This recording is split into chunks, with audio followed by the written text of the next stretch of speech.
মধ্যপ্রাচ্যের সবচেয়ে আলোচিত ইস্যু এখন গাজা। নতুন করে আলোচনায় এসেছে মার্কিন প্রেসিডেন্ট ডোনাল্ড ট্রাম্পের দেওয়া ২০ দফার শান্তি প্রস্তাব। হোয়াইট হাউসে ইসরায়েলি প্রধানমন্ত্রী বেনিয়ামিন নেতানিয়াহুর সঙ্গে বৈঠকের পর ট্রাম্প ঘোষণা দেন, গাজায় গঠন করা হবে একটি অন্তর্বর্তীকালীন শাসন ব্যবস্থা। তত্ত্বাবধান করবে একটি বিশেষ বোর্ড, যার নাম দেওয়া হয়েছে বোর্ড অব পিস, আর সেই বোর্ডের প্রেসিডেন্ট হবেন ডোনাল্ড ট্রাম্প নিজেই।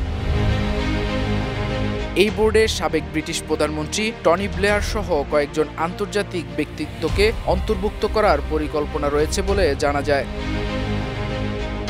যদিও সমালোচকরা বলছেন, টনি ব্লেয়ারকে যুক্ত করা মানেই গাজাবাসীর কাছে আরও সন্দেহ তৈরি।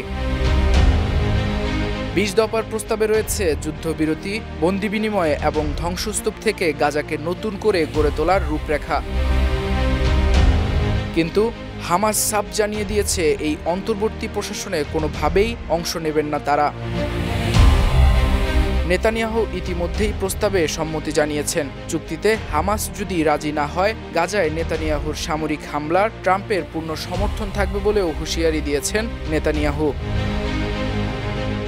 গাজার সাধারণ মানুষ বলছে, এটি অবাস্তব। স্থানীয়দের কোনো ভূমিকা ছাড়া আন্তর্জাতিক বোর্ড গঠন মানে আসলে নতুন নিয়ন্ত্রণ চাপিয়ে দেওয়ার একটি নতুন কৌশল। নাইমুল ইসলাম, বিপ্লবী বার্তা।